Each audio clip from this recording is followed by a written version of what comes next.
అందరికీ నమస్తే అండి. నా పేరు అనిల్ కేత. జనగలం ప్రేక్షకులకు స్వాగతం. ఆంధ్రప్రదేశ్ రాష్ట్రం ఇక ఏ రాష్ట్రం కంటే తక్కువ కాదు. భారతదేశంలో ఆంధ్రప్రదేశ్ రాష్ట్రానికి ఒక ప్రత్యేకమైన స్థానం సృష్టించబడుతోంది. ప్రతి ఒక్క ఆంధ్రుడు గర్వంతో, గుండెల నిండా ఆత్మవిశ్వాసంతో తలెత్తుకుని నిలబడగలిగేటువంటి సందర్భం రాకనే వచ్చింది. ఆంధ్రప్రదేశ్ రాష్ట్రానికి గూగుల్ సంస్థ మోసుకొస్తున్న భారీ పెట్టుబడి ఈ దేశంలోనే అతిపెద్ద ఎఫ్డిఐ అని వినడానికి, చెప్పడానికి ప్రతి ఒక్క ఆంధ్రుడు కూడా గర్వించాల్సినటువంటి సందర్భం ఇది. ఇంత అద్భుతమైన అవకాశాన్ని ఎవరు సాకారం చేశారో, ఇటువంటి ఒక గేమ్ చేంజర్ మొమెంటంని ఎవరు క్రియేట్ చేశారంటే ఖచ్చితంగా ప్రతి ఒక్క ఆంధ్రుడు hats off to Nara Lokesh అనాల్సిందే. నారా లోకేష్ గారు సరిగ్గా 13 నెలల క్రితం మొదలుపెట్టిన ఒక ప్రణాళిక అక్టోబర్ మంత్ ఎండింగ్లో గత ఏడాది ఆయన చేసిన అమెరికా పర్యటన ఇవాళ ఆంధ్రప్రదేశ్ రాష్ట్ర భవిష్యత్తునే కాదు, భారతదేశం ఆర్టిఫిషియల్ ఇంటెలిజెన్స్ రంగంలో అడుగులు వేయడానికి కూడా మార్గనిర్దేశం చేయనుంది. ఇటువంటి ఒక గ్రాండ్ అకేషన్కి విశాఖ నగరం వేదిక కానుంది. సో ఖచ్చితంగా ఇది ప్రతి ఒక్క ఆంధ్రుడు సెలబ్రేట్ చేసుకోవాల్సినటువంటి సందర్భం. సో ఇవాళ ఢిల్లీ వేదికగా జరిగినటువంటి కార్యక్రమం, ఆ కార్యక్రమంలో ఎవరెవరు ఏం మాట్లాడారు, ముఖ్యంగా అంతర్జాతీయ మీడియాలో జరుగుతున్నటువంటి చర్చ ఏ విధంగా ఉంది, ఆంధ్రప్రదేశ్ రాష్ట్ర బ్రాండింగ్ ఏ స్థాయిలో ప్రపంచం అంతా మారుమోగుతోందనే విషయాలు మేము ముందుంచుతాం. చంద్రబాబు నాయుడు గారు మైక్రోసాఫ్ట్ ఆ రోజు తీసుకువచ్చి హైదరాబాద్ రూపురేఖలు ఏ విధంగా మార్చారో, ఇవాళ నారా లోకేష్ గారు విశాఖ నగరానికి గూగుల్ సంస్థను తీసుకురావడం ద్వారా ఆంధ్రప్రదేశ్ రాష్ట్ర ముఖ చిత్రాన్ని కూడా మార్చేయబోతున్నారు. సో ఇవాళ ఢిల్లీ వేదికగా జరిగిన కార్యక్రమం, దానికి సంబంధించిన అనేక అంశాలను ఈ వీడియోలో మీ ముందుంచే ప్రయత్నాన్ని చేస్తున్నామండి. ఫస్ట్ కురియన్ గారు, ఆయన గూగుల్ క్లౌడ్ CEO, ఆయన ఏం చెప్పారో వినండి. Today though we are incredibly proud with the support of the government of India and the state of Andhra Pradesh. We are very pleased to announce a new gigawatt scale AI hub in Visakhapatnam.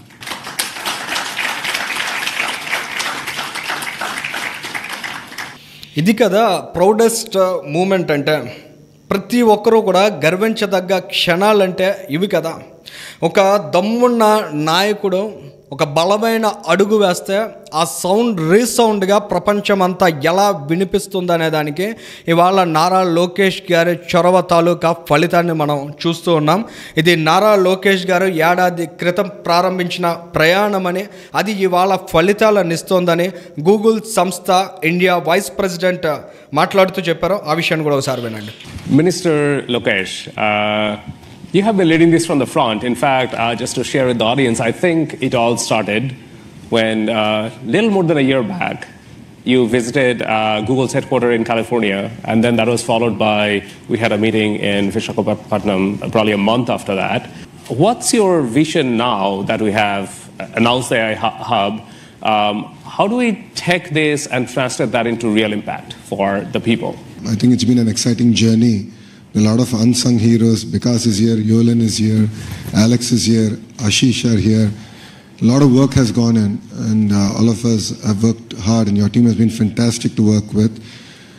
Under the visionary leadership of the Honorable Prime Minister and the Honorable Chief Minister, and under the direction of the Honorable Finance Minister, Madam Sitaraman ji, and then of course under the guidance, I always call him my big brother, Ashwini ji has been an amazing guidance for me in terms of landing this project.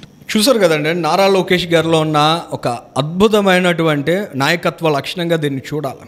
ఏ విధంగా అందరినీ కలుపుకొని ముందుకు వెళ్తారనేదానికి ఇవాళ unsung heroes అని ఈ project ఇవాళ విశాఖపట్నానికి రావడం వెనుక చేసిన వారి కృషిని కూడా, వారి పేర్లను ప్రస్తావిస్తూ నారా లోకేష్ గారు అక్కడ మాట్లాడడం అనేది ఖచ్చితంగా వారందరి హృదయాలకి దగ్గర అవుతుంది. ఇవాళ ఆంధ్రప్రదేశ్ రాష్ట్రానికి వచ్చిన ఈ ప్రాజెక్ట్ ప్రపంచ దేశాల్లో అనేక మంది ఇన్వెస్టర్స్కి కూడా ఇక్కడ లీడర్షిప్ తాలూకా ఆలోచన విధానాన్ని చాలా స్పష్టంగా అర్థమయ్యే విధంగా చెబుతుంది. ఇవాళ అశ్విని వైష్ణవ్ గారు కావచ్చు, నిర్మలా సీతారామన్ గారు కావచ్చు, ఏ విధంగా ఆంధ్రప్రదేశ్ రాష్ట్రానికి సపోర్ట్ ఇస్తున్నారు, ఉన్నారు. ఏ విధంగా ఇక్కడ ఉన్న యంగ్ లీడర్ నారా లోకేష్ గారి ఆలోచనలకు అనుగుణంగా ఆంధ్రప్రదేశ్ రాష్ట్ర అభివృద్ధికి వారు సహకారం తోడ్పాటు అందిస్తున్నారు అనేది కూడా చాలా క్లియర్గా అర్థమవుతుంది నెక్స్ట్ వీడియోస్ కానీ మనం చూసినట్లయితే. So both the Prime Minister and Honorable CM, they never get satisfied. Whatever we do, and Lokesh, agree? Whatever we do, they'll set up totally new standards, and that's the way our country will be built towards the developed nation. చూసారు కదండి, అశ్విని వైష్ణవ్ గారు చెప్తున్నారు నారా లోకేష్ గారితో చాలా సరదాగా మాట్లాడుతూ.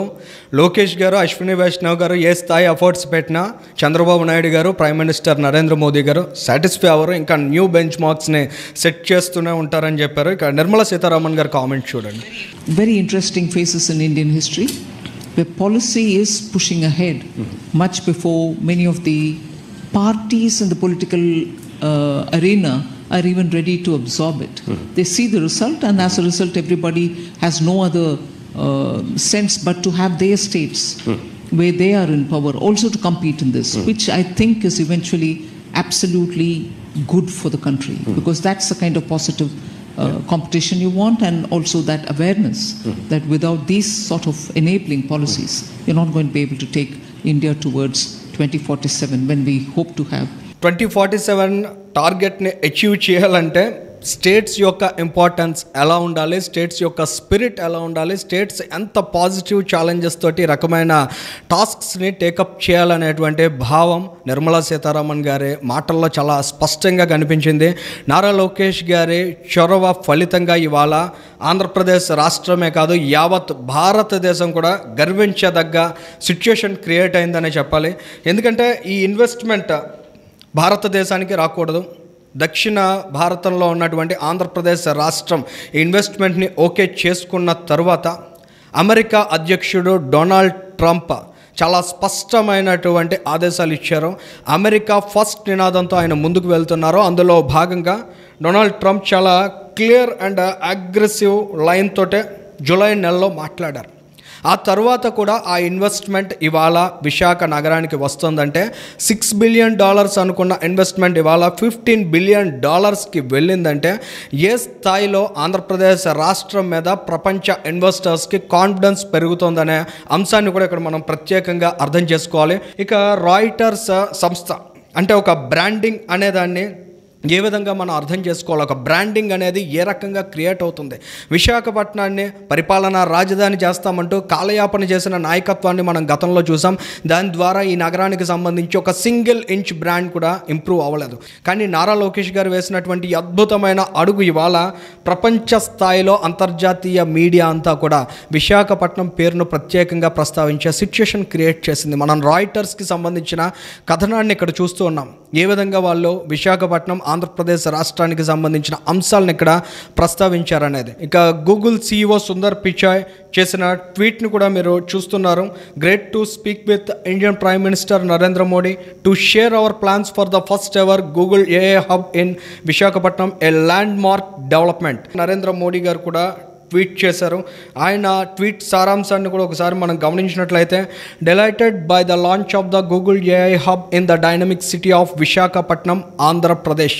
విశాఖపట్నం భవిష్యత్ ఎంత ఉజ్వలంగా ఉండబోతోంది, శరవేగంగా ఈ నగరం అభివృద్ధి దిశగా దూసుకెళ్ళబోతోంది అనేది చాలా క్లియర్గా ప్రైమ్ మినిస్టర్ గారి మాట ద్వారా అర్థమవుతోంది. ఈ రాష్ట్రం గతంలో ఢిల్లీకి వెళ్ళిందంటే అప్పుల కోసం వెళ్ళింది లేదా కేసుల మాఫీ కోసం వెళ్ళింది అనేది గత ప్రభుత్వ తాలూకా అనుభవాలుగా మిగిలిపోయాయి. కానీ ఇవాళ కూటమి ప్రభుత్వం అధికారంలోకి వచ్చిన తర్వాత సగర్వంగా ఢిల్లీ వేదికగా భారతదేశం గర్వించదగ్గ ఒక భారీ పెట్టుబడిని తీసుకువచ్చి ఆంధ్రప్రదేశ్ రాష్ట్రం సత్తా ఏంటో చూపించారంటే ఖచ్చితంగా ఇది ప్రతి ఒక్క ఆంధ్రుడు తమ భవిష్యత్ భరోసాగా ఉందనేటువంటి దృఢ సంకల్పాన్ని అయితే కల్పిస్తోంది. ఈ వీడియోకి సంబంధించి మీ అభిప్రాయాలను కూడా కామెంట్ చేయండి. డేటా సెంటర్స్కి సంబంధించి అనేక అపోహలు, అనేక దుష్ప్రచారాలు కూడా మనం బయట చూస్తూ ఉన్నాం. వాటికి సంబంధించి కూడా ప్రత్యేకమైన అంశాలను మీ ముందుంచే ప్రయత్నాన్ని జనగలం తర్వాతే వీడియోలో చేస్తుంది. దాన్ని కూడా వాచ్ చేసి మీ అభిప్రాయాలను తెలియజేయగలరని విజ్ఞప్తి చేస్తున్నాం. Thank you.